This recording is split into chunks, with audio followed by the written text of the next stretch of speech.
High blood pressure is one of the most widespread conditions in the world, and yet it's also one of the least understood. Not because it's complicated, but because it's quiet. It doesn't shout, it doesn't warn, it doesn't interrupt your day, and it simply accumulates for years. If you are over 40 or someone you love is, chances are high blood pressure is already part of your story, whether you know it or not. And here's the truth many people don't hear from their doctor. Food, not age, is often the main trigger. Not just salty food, not just fast food, but the entire rhythm of everyday eating. The groceries we choose without thinking, the snacks we reach for when stressed, the coffee we drink when tired, the meals we order because cooking feels too exhausting after work. In this audio story, we're going to talk about something that affects millions. How everyday foods, even the ones you consider harmless, slowly raise your blood pressure. We will also talk about the foods that restore balance, the habits that truly work, and why so many people struggle to control their numbers despite eating healthy. This isn't a diet lecture. This is a story about your heart, your blood vessels, your daily life, and the small choices that quietly shape your future. Imagine a hose connected to a faucet. If you open the faucet just a little, the water flows calmly. If you open it fully, the pressure inside rises. Now imagine the hose is 50, 60, or 70 years old. That's your circulatory system. For decades, blood travels through your vessels, the pipelines of your body. When pressure is high, these vessels slowly become stiff, less flexible, less responsive. They age faster than the person who owns them. But because there is no pain, no fever, no visible signs, people ignore the numbers. 150, that's normal for my age. Sometimes it's high, sometimes not. Doesn't matter.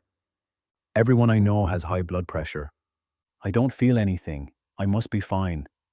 But the body always feels it. The heart works harder. The vessels stretch beyond what they were built for. The kidneys strain to handle excess fluid. The brain receives blood through stiff, narrow channels. And slowly, over the years, the consequences add up. Poor sleep, morning fatigue, headaches, anxiety, faster heartbeat, reduced concentration, shortness of breath during simple tasks. Most people call these symptoms aging, but often they're simply the consequences of constant, elevated pressure. What makes pressure rise? Stress, yes, genetics sometimes, but the biggest factor, the one people overlook, is sodium. Hidden sodium, everyday sodium, unavoidable sodium, and that begins with what we eat. Let's take a realistic look at a common daily routine. Morning. You grab breakfast quickly, maybe toast or eggs or cereal, maybe coffee with a pastry or a quick sandwich if you're late. Everything seems harmless.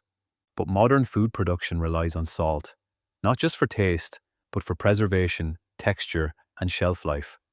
One slice of bread can contain more sodium than an entire homemade meal. A simple breakfast sandwich can exceed half of your recommended daily intake. And then comes coffee. Coffee increases stress hormones, which temporarily raise blood pressure. It's not harmful by itself, but combined with a salty breakfast, it becomes part of a bigger pattern. Lunch. Most adults don't cook lunch, they buy it. Restaurant food is engineered for taste, not health.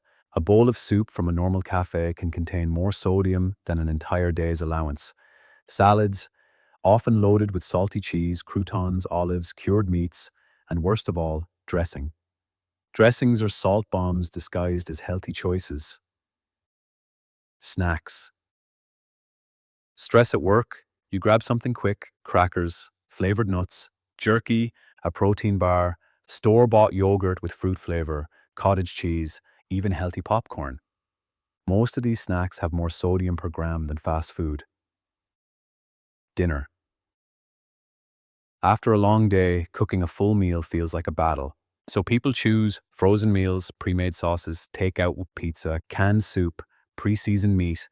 All of them contain high sodium, not for taste, but because salt keeps food stable during shipping, storage, and mass production. And this is the trap. You don't taste this salt, but your bloodstream does. Sodium retains water, increasing the volume of blood.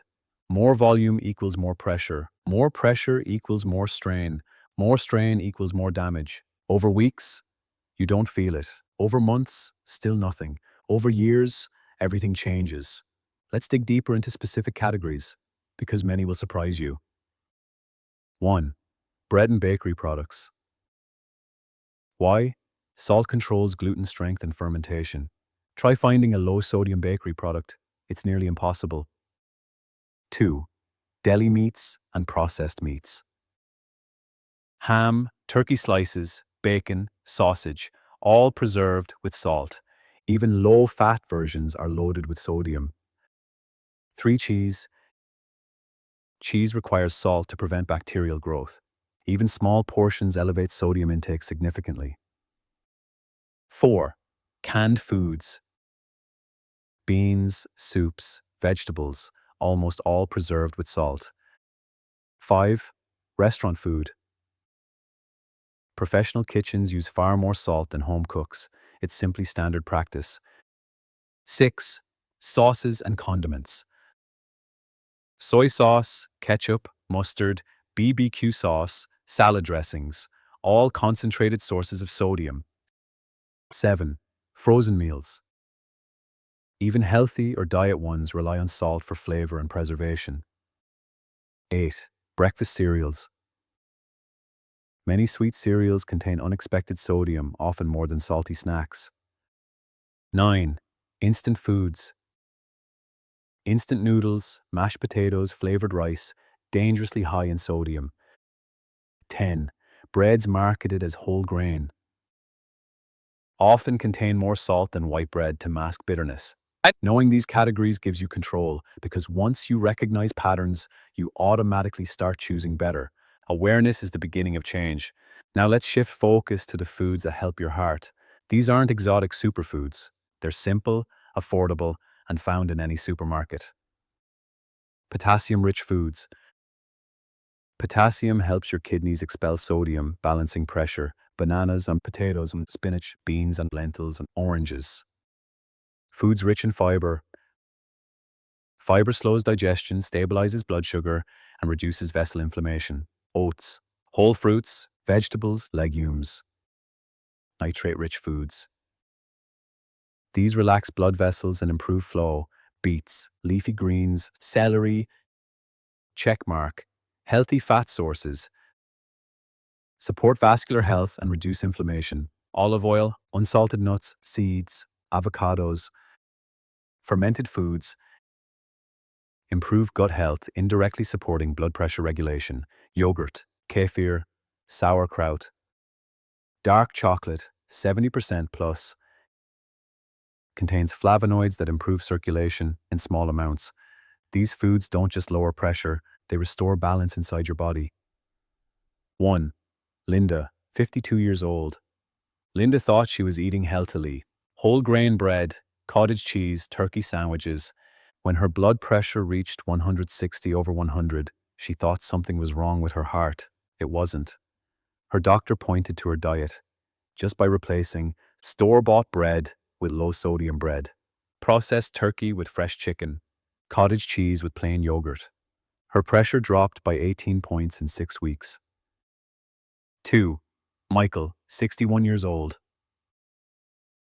A retired truck driver, Michael loved canned soups and frozen dinners, quick, cheap, comforting. His daily sodium intake? 3 to 4 times the recommended amount. When he switched to homemade soups, fresh vegetables, less processed snacks, his systolic pressure dropped from 155 to 135. 3. Sarah, 44 years old. Sarah drank 3 coffees every morning, skipped breakfast, and ate on the go. Her body was constantly dehydrated, a hidden cause of elevated pressure. After adopting the water before coffee rule and bringing snacks like nuts and fruit from home, her pressure normalized in 2 months. Stories like these aren't rare. They're typical. They show how small changes create massive results. These habits are simple, realistic, and backed by research. 1. Drink water before coffee. It reduces morning pressure spikes and improves circulation. 2. Read labels. Under 120 milligrams of sodium per serving is ideal. Under 400 milligrams is acceptable. 3. Half plate rule.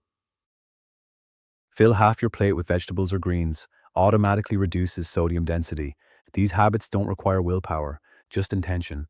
High blood pressure is not a punishment. It's a signal, a quiet, persistent reminder that your body wants balance.